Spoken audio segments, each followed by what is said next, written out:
कैसे हैं आप लोग। मैं आपका नॉलेज लवेरिया में स्वागत करता हूं और मेरा नाम एजाज है। और आज जो हम लोग करने जा रहे हैं वो क्लास 10th का चैप्टर 4 क्वाड्रेटिक इक्वेशन, उसका 4.3 का क्वेश्चन नंबर हम लोग सेकंड देखने जा रहे हैं बच्चों। तो आइए मैं आप लोगों के सामने पढ़ देता हूं। फाइंड द वैल्यू ऑफ के for each of the following quadratic equation so that they have two equal roots। देखो यहां पे इसने क्या बोला है, सबसे पहले कि ये क्वाड्रेटिक इक्वेशन है ना, इसके जो रूट्स हैं, इसके जो दो रूट्स निकलेंगे वो इक्वल होंगे। ठीक है, समझ गए? ठीक है, इक्वल होंगे। तो यहां पे इसका मतलब क्या है, ये किस कंडीशन में होगा कि डी की वैल्यू कितनी होगी, डी की वैल्यू 0 होगी। ठीक है, तो चलो पहले निकालता हूं D is equal to B square minus 4ac वाले फॉर्मूले से। तो यहां पे डी मैंने लगाया बी स्क्वायर माइनस 4ac। आपको पता है कि बी यहां पे क्या दे रखा है, के दे रखा है, के पे स्क्वायर लगा दूंगा माइनस 4। ए कितना है मेरा 2 और सी कितना है 3, कितना हो गया ये के स्क्वायर माइनस 24। अब आपको पता है कि यहां पे d की वैल्यू क्या है, 0 है यहां पे, तो मैं यहां पे 0 लिख सकता हूं। के स्क्वायर ऐसे ही रहने दो, इक्वल टू क्या होगा 24 हो जाएगा पॉजिटिव का, क्योंकि आपको पता है ये इधर चला जाएगा तो ये पॉजिटिव में हो जाएगा। तो के स्क्वायर इज इक्वल टू क्या होगा 24 हो जाएगा। अब देखो यहां पे क्या होता है, जब के स्क्वायर को मैं यहां पे हटाऊंगा ना, इस के पे जो स्क्वायर है इसको हटाऊंगा तो यहां पे क्या होता है, यहां पे रूट चढ़ जाता है। ठीक है, ये होता है सही कि अगर आप के स्क्वायर दे रखा है और मैं इसको यहां पे के की स्क्वायर को हटाऊंगा तो यहां पे क्या होता है, रूट चढ़ जाता है। ठीक है, रूट आ जाएगा यहां पे। अब रूट आ जाएगा तो चलो इसको निकालते हैं रूट की वैल्यू।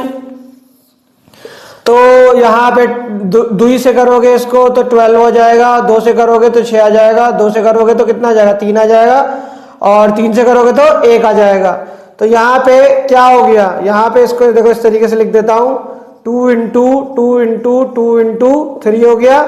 अब देखो ये वाला जो है वो पेयर जो है वो बाहर निकल जाएगा, तो इसको बाहर निकाल दो। यहां पे ये कितना हो जाएगा, जो रूट के अंदर आ जाएगा ये 6 हो गया, और 2 जो है वो बाहर हो गया। अच्छा एक बात देखो, यहाँ पे जब 2 रूट इसमें से बाहर निकलता है ना, तो हम लोग क्या करते हैं यहाँ पे अगर देखो यहाँ पे अगर -2 होता और ये -2 होता, ठीक है, तो माइनस माइनस जो है वो मल्टीप्लाई हो करके 4 ही हो जाता, कोई फर्क नहीं आता। अब पॉजिटिव में तब भी कोई फर्क नहीं है, तो यहाँ पे क्या होता है, पॉजिटिव और नेगेटिव दोनों का साइन हम लोग लगा देते हैं। समझ में आया ना क्या हुआ? देखो अगर यहाँ पे माइनस होता, यहाँ पर भी माइनस होता, तो यहाँ पे अगर माइनस होता तो जाहिर सी बात है अगर माइनस माइनस मल्टीप्लाई होगा तो 4 ही हो जाएगा। अब 4 को भी अगर हम बाहर निकालेंगे तो उसकी वैल्यू जो है वो 2 ही निकलेगी। ठीक है, 4 का रूट करेंगे तो 2 ही हो जाएगी। तो यहाँ पे पॉजिटिव और नेगेटिव जो है वो दोनों लिखा जाता है बच्चों। तो मैंने जो है वो के की वैल्यू जो है वो निकाल दी है। ठीक है, ये जो है वो आपका रिक्वायर्ड जो है वो आंसर जो है वो यहाँ पे आ गया। ठीक है, वैल्यू ऑफ लिख देता हूँ थोड़ा, ठीक है, थोड़ा प्रोफेशनलिज्म के साथ। वैल्यू ऑफ के इक्वल टू पॉजिटिव और नेगेटिव 2√6। ठीक है,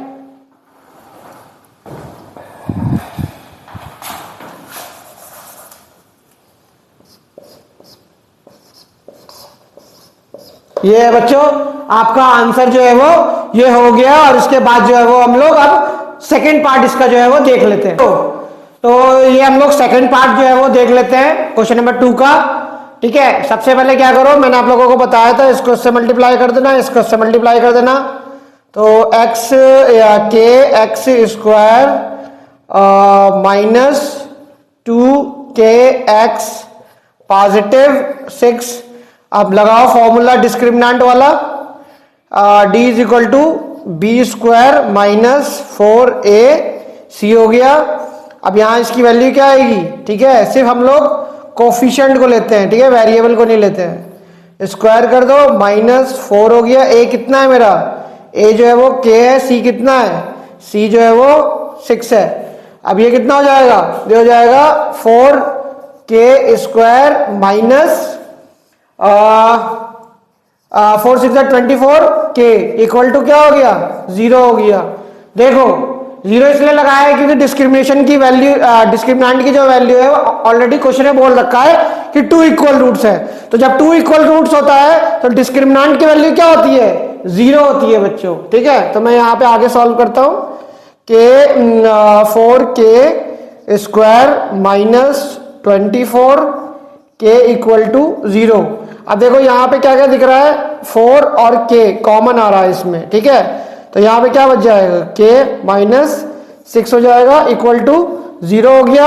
अब देखो ये दो वैल्यू हो गई है। ठीक है, ये दो वैल्यू हो गई, एक ये वैल्यू हो गई, एक वैल्यू ये वाली वैल्यू हो गई। ठीक है, अब जाहिर सी बात है इसको मैं अगर अलग से लिखूंगा 4k इक्वल टू 0 तो k की वैल्यू कितनी आ जाएगी 0/4 हो जाएगा। तो k की वैल्यू कितनी हो गई 0 हो गई। तो एक वैल्यू जो है वो k की कितनी निकलेगी 0 निकलेगी। और दूसरी अब इसको हटा दो, अब यहां पे लिखता हूं k माइनस 6 लिखूंगा इक्वल टू 0। तो एक k की वैल्यू कितनी होगी, एक k की वैल्यू जो है वो पॉजिटिव 6 होगी। तो एक वैल्यू जो है वो अब 0 वाली तो मैं यहां पे लूंगा नहीं, तो k की वैल्यू क्या आएगी, यहां पे k की वैल्यू जो है वो 6 आएगी। देखो इसमें वैल्यू जो है वो तुम्हारी कितनी आई है, वैल्यू जो है वो 2 निकली है। एक जो है वो k इज इक्वल टू 0 है और एक जो है वो k इज इक्वल टू 6 है। अब इसमें बात यह है कि सर मैं इसमें कौन सी वैल्यू लूं, या 0 लूं या 6 लूं। तो देखो इसके पीछे क्या कॉन्सेप्ट है कि अगर k की वैल्यू अगर मैं 0 लेता हूं, ठीक है, k की वैल्यू 0 लेता हूं तो यहां पे कहां है, देखो इक्वेशन, ये इक्वेशन यहां पे है।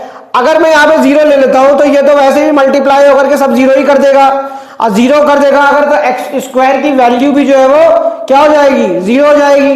तो ये तो क्वाड्रेटिक इक्वेशन का अस्तित्व ही खत्म कर देगा। समझ में आया ना। तो ये वाली मैंने वैल्यू ले ली, तो ये 0 में नहीं लूंगा वैल्यू। ठीक है, k की वैल्यू क्या लूंगा, k की वैल्यू जो है मैं 6 लूंगा। ठीक है बच्चों, तो ये वाला भी जो क्वेश्चन मैंने आप लोगों को करा दिया है। अब इसके बाद आगे देखेंगे, क्वेश्चन नंबर 3 देखेंगे। और ज्यादा ज्यादा मैं ये कहूंगा कि अगर मेरी वीडियो अच्छी लगी हो तो लाइक करिएगा, सब्सक्राइब करिएगा। ठीक है, चैनल पे आइएगा, देखिएगा वीडियो।